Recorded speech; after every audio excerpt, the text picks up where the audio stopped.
แจ้งการเน้นย้ำระยะปีใหม่ลาวต้องสนองน้ำมันให้เพียงพอห้ามกักตุนและรักษาราคาเดิมถึงวันที่16เมษายนวันที่10เมษายน2026ออกแจ้งการถึงทานประธานสมาคมน้ำมันเสื้อไฟและไอแก๊สลาวเรื่องการสนองน้ำมันเสื้อไฟในระยะบุญปีใหม่ลาวประจำปีพ.ศ. 2569 ค.ศ. 2026มีรายละเอียดดังนี้ 1. บริษัทนำเข้าและส่งออกน้ำมันเสื้อไฟบริษัทจำหน่ายภายในต้องแจ้งแผนการสนองน้ำมันเสื้อไฟละเอียดระหว่างวันที่11 20 เมษายน 2026ละเอียดให้กลุ่มการค้าภายในเพื่อติดตามกฎกา 2. บริษัทนำเข้าและส่งออกน้ำมันเสื้อไฟบริษัทจำหน่ายภายในต้องรับประกันการสนองน้ำมันเสื้อไฟตามการสนองของตนเป็นปกติ 3. ปั๊มน้ำมันเสื้อไฟที่ได้รับการสนองน้ำมันเสื้อไฟ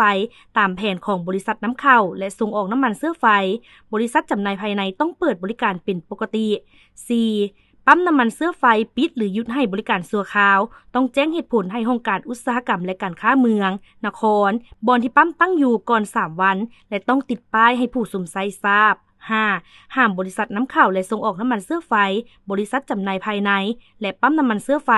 กักตุนน้ำมันเสื้อไฟเพื่อเก็งกำไรและปั่นป่วนตลาดหรือปฏิเสธการสนองน้ำมันเสื้อไฟโดยบ่มีเหตุผล 6. หากบ่ปฏิบัติจะถูกปฏิบัติมาตรการตามดำรัส559/ลบลงวันที่9 กันยายน 2025อย่างเข้มงวด 7. ราคาน้ำมันเสื้อไฟนับวันที่11-16 เมษายน 2026แม้นให้ปฏิบัติตามแจ้งการฉบับเลขที่0635/กคพลลงวันที่10 เมษายน 2026จนกว่าจะมีการเปลี่ยนแปลงดังนั้นจึงแจ้งมายังท่านเพื่อทราบและจัดตั้งปฏิบัติแจ้งการฉบับนี้อย่างเข้มงวด